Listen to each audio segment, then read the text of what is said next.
Political science online तथा सार्थ academy में आप सभी का स्वागत है। अभी हम पॉलिटिकल साइंस सीरीज के अंतर्गत अरस्तु के बारे में अध्ययन कर रहे हैं।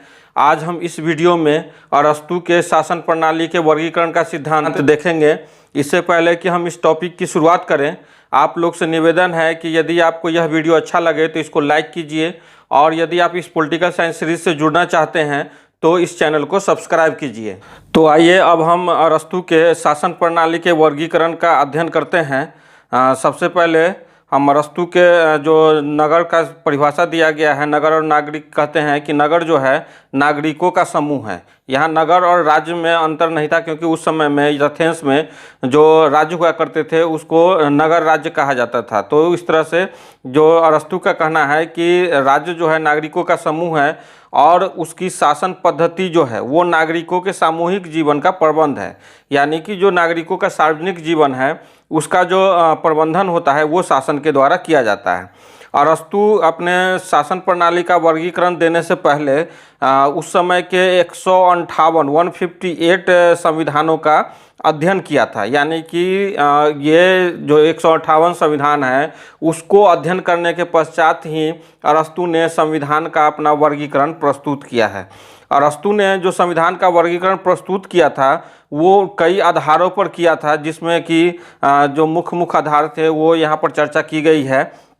पहला आधार जो है वो है उद्देश्य के आधार पर कि किस संविधान का उद्देश्य यदि अच्छा है तो उसको उत्तम संविधान कहा गया। यहाँ संविधान और शासन सेम है, इसलिए कभी शासन शब्द आएगा कभी संविधान शब्द आएगा, लेकिन उसको सेम ही माना जाएगा। तो उद्देश्य के आधार पर है कि यदि शासन का उद्देश्य जो है उत्तम होता है, अच्छा होता है, तो उसे उत्तम संविधान, और शासन का उद्देश्य जहाँ खराब है वो उसको निकृष्ट संविधान कहा गया। उसका संख्या के आधार पर देखेंगे कि कई बार जो शासन है एक व्यक्ति के द्वारा चलाया जाता है, कई बार कुछ व्यक्ति के द्वारा चलाया जाता है, कई बार बहुत से व्यक्तियों के द्वारा चलाया जाता है। तो इस आधार पर भी अरस्तु ने शासन का वर्गीकरण किया है।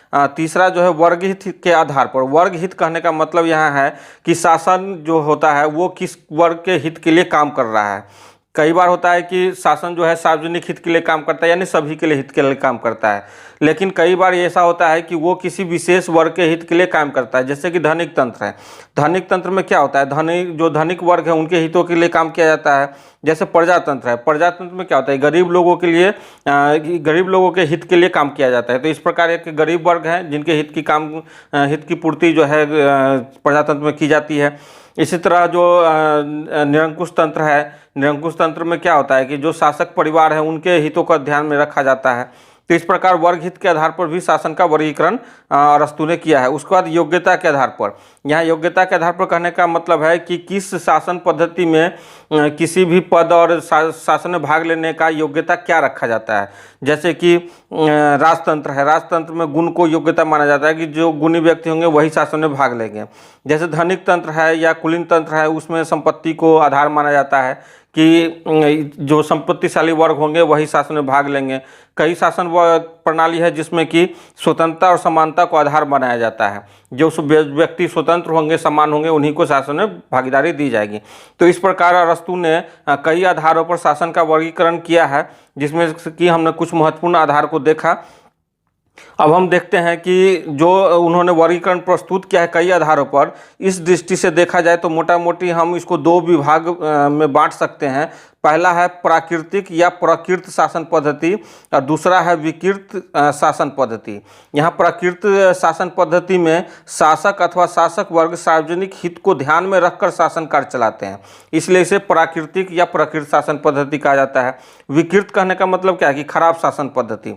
तो विकृत शासन पद्धति में शासक अथवा शासक वर्ग केवल अपने हित को ध्यान में रखकर ही शासन करते हैं और सार्वजनिक हित की उपेक्षा करते हैं या सार्वजनिक हित का विरोध करते हैं। तो इस प्रकार हम देखते हैं कि मोटा मोटी तौर पर जो अरस्तु के शासन का वर्गीकरण है उसको दो भागों में बांटा गया है, एक प्राकृतिक शासन पद्धति और दूसरा विकृत शासन पद्धति।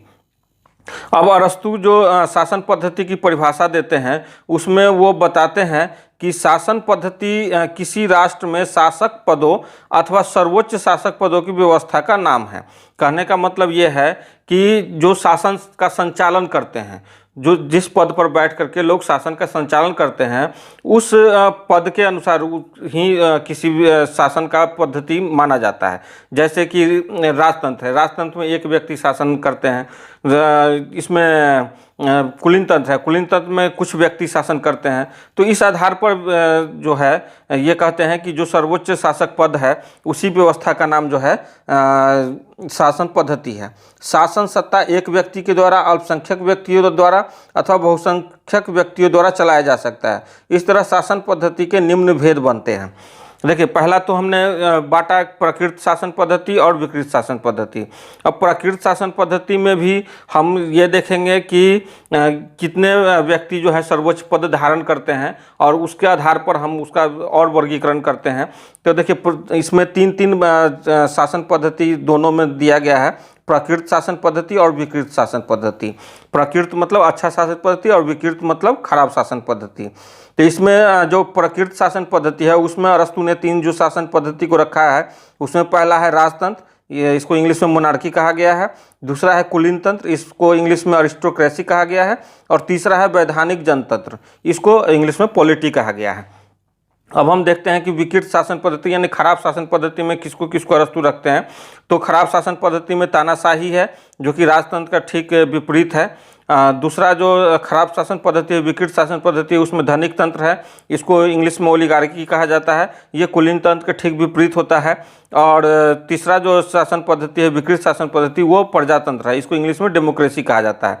तो इस प्रकार हम देखते हैं कि जो अरस्तु ने 6 प्रकार की शासन प्रणाली को बताया है, इसमें 3 को उसने प्राकृत शासन पद्धति है यानी कि अच्छे शासन में रखा और 3 को इन्होंने विकृत शासन में रखा है। इसमें आप एक बहुत इंपॉर्टेंट चीज़ देखिए कि इन्होंने प्रजातंत्र को विकृत शासन पद्धति में डाला है। तो इस प्रकार हम एक चीज़ और इसमें देख लेते हैं कि जो राजतंत्र होता है या तानाशाही होता है वो एक जन का शासन होता है, यानी एक व्यक्ति शासक उच्च पद पर होता है। जैसे राजा सबसे उच्च पद पर होता है, तो यहाँ एक व्यक्ति उच्च पद पर है। जो कुलीन तंत्र है या धनिक तंत्र है, इसमें कुछ व्यक्ति शासक पद धारण करते हैं। जो वैधानिक जनतंत्र है या प्रजातंत्र है, इसमें बहुजन जो है वो शासन चलाते हैं। तो इस प्रकार हम इसमें व्यक्ति के आधार पर भी देख लिए कि भाई कौन से शासन में कितने व्यक्तियों का शासन होता है। अब हम एक एक करके सारे शासन पद्धतियों को शॉर्ट में देखते हैं। अरस्तु ने तो सारे शासन पद्धतियों को विस्तृत में दिया है, लेकिन यहाँ पर हमें उतना विस्तृत में देखने की आवश्यकता नहीं है, हम इसको बहुत ही शॉर्ट में देखते चले जाते हैं। तो सबसे पहले देखते हैं राजतंत्र, जो प्राकृत शासन पद्धति है उसमें सबसे पहले क्या था, राजतंत्र। अरस्तु के अनुसार राजतंत्र शासन का वह स्वरूप है जहाँ सत्ता एक ज्ञानी अथवा गुणी व्यक्तियों में निहित होता है। यानी यहाँ जो राजा होते हैं वो ज्ञानी या गुणी होते हैं और वह सत्ता जो चलाता है वह जनहित में शासन करता है, न कि व्यक्तिगत हित में। इस शासन में जो पद और प्रतिष्ठा जो मिलता है या किसी व्यक्ति को पद दिया जाता है या प्रतिष्ठा दिया जाता है, तो उसका आधार क्या होता है, तो उसका आधार होता है गुण। यानी जो गुणवान व्यक्ति होते हैं उसी को इस शासन पद्धति में हिस्सा लेने दिया जाता है या उन्हीं को पद और प्रतिष्ठा दिया जाता है। अब हम दूसरा देखते हैं, जो प्राकृत शासन पद्धति में दूसरा पद्धति था कुलीन तंत्र यानी कि अरिस्टोक्रेसी। अरस्तु के अनुसार कुलीन तंत्र शासन का वह स्वरूप है जहां वंशानुगत नैतिक सद्गुणों के आधार पर शासन की सत्ता कुछ व्यक्तियों के हाथ में निहित होती है। यानी कि इसमें जो कुलीन तंत्र है इसमें जो सत्ता होती है वो नैतिक सद्गुणों के आधार पर प्राप्त होती है, और लेकिन ये सत्ता वंशानुगत भी होती है।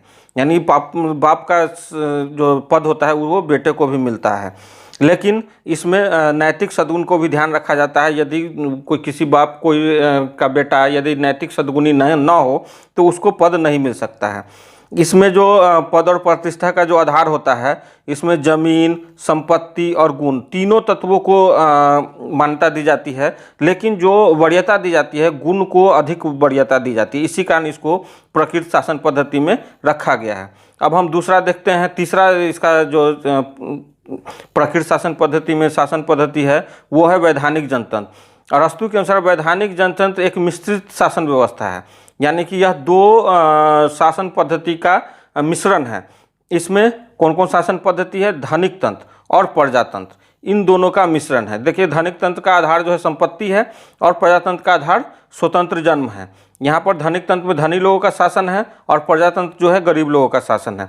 तो इस प्रकार ये जो वैधानिक जनतंत्र है वो धनिक तंत्र और प्रजातंत्र का मिश्रण है। तो इस शासन में क्या होता है, जो संप्रभुता होती है यानी जो शासक वर्ग होते हैं वो मध्यम वर्ग में निहित होती है। मध्यम वर्ग जैसे कि धनिक वर्ग और गरीब वर्ग, इन दोनों के बीच में जो होता है वो मध्यम वर्ग होता है। तो यहाँ पर वैधानिक जनतंत्र में जो मध्यम संप्रभुता होती है वो मध्यम वर्ग में निहित होती है। उसके बाद अब हम विकृत शासन पद्धति देखते हैं। विकृत शासन पद्धति में सबसे पहले आता है निरंकुश तंत्र।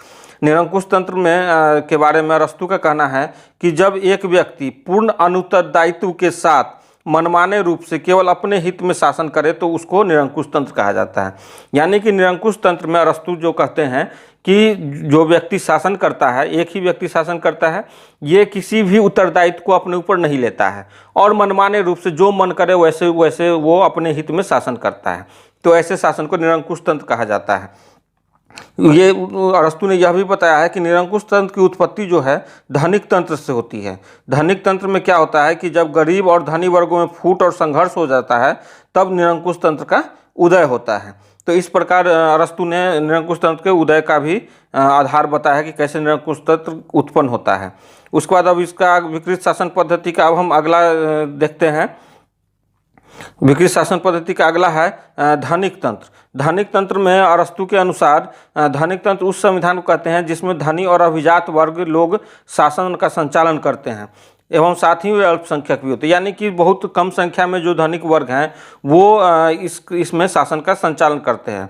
इस शासन प्रणाली में जो पद का वितरण होता है उसका आधार जो है संपत्ति तथा उच्च कुल का होना माना जाता है। यानी कि जो व्यक्ति संपत्तिशाली है, धनी है या उच्च कुल से संबंधित है, उसी को इस शासन प्रक्रिया में भाग लेने की अनुमति दी जाती है। अब जो छठा जो शासन प्रणाली है अरस्तू के अनुसार, ये विकृत शासन प्रणाली में तीसरा है और शासन प्रणाली में छठा है, वो है प्रजातंत्र यानी कि डेमोक्रेसी। अरस्तू के अनुसार प्रजातंत्र वह संविधान है जिसमें निर्धन जो बहुसंख्यक भी होते हैं राज्य का शासन संचालन करते हैं। यानी कि इसमें बहुसंख्यक का शासन होता है और वो कौन से बहुसंख्यक होते हैं, निर्धन वर्ग होते हैं। यहाँ जो पद का आधार होता है वो स्वतंत्र जन्म के आधार पर होता है। यानी कि इसमें किसी को पद के लिए कोई योग्यता नहीं है, जो स्वतंत्र रूप से जन्म लिया है वो सब इसमें योग्य होता है पद ग्रहण करने के लिए। तो इस प्रकार अरस्तू ने शासन प्रणाली का वर्गीकरण दो आधार पर किया है, प्राकृत शासन पद्धति और विकृत शासन पद्धति। प्राकृत शासन पद्धति में तीन जो बताया है, राजतंत्र, कुलीन तंत्र और वैधानिक जनतंत्र। और विकृत शासन पद्धति में तीन शासन प्रणाली जो है, तानाशाही, धनिक तंत्र और प्रजातंत्र। अब हम देखते हैं कि अरस्तू जो है इन 6 शासन प्रणालियों में किस शासन प्रणाली को अच्छा शासन प्रणाली मानता है। तो अरस्तू जो है वैधानिक जनतंत्र यानी कि पॉलिटी को वो सबसे बेहतर संविधान मानते हैं। क्यों मानते हैं? क्योंकि वो कहते हैं कि ये जो है वैधानिक जनतंत्र ये दो अतियों के बीच का शासन है, यानी इसमें मध्यम वर्ग का शासन होता है। कहते हैं उनका अरस्तू के अनुसार उत्तमता जो होता है, यानी उत्तमता क्या है, सबसे बढ़िया जो होता है वो मध्यमान में निहित होता है। जैसे अत्यधिक शौर्य है और अत्यधिक कायरता है, इन दोनों का मध्यमान उत्साह है। तो उत्साह, अत्यधिक शौर्य और अत्यधिक कायरता दोनों से बेहतर होगा। इसलिए वो कहते हैं कि चूंकि वैधानिक शासन प्रणाली जो होता है, वैधानिक जनतंत्र जो होता है वो लोकतंत्र, जो प्रजातंत्र कहा गया है यहाँ पर, डेमोक्रेसी और धनिक तंत्र, इन दोनों के बीच का मिश्रण का ये संविधान है और ये हमेशा मध्यम वर्ग को आगे लेकर चलता है। इसीलिए यह सर्वोत्तम व्यवहारिक संविधान इसको अरस्तू मानते हैं। इस वीडियो में इतना ही। अब अगले वीडियो में अरस्तू के सिद्धांत के साथ उपस्थित होंगे। धन्यवाद।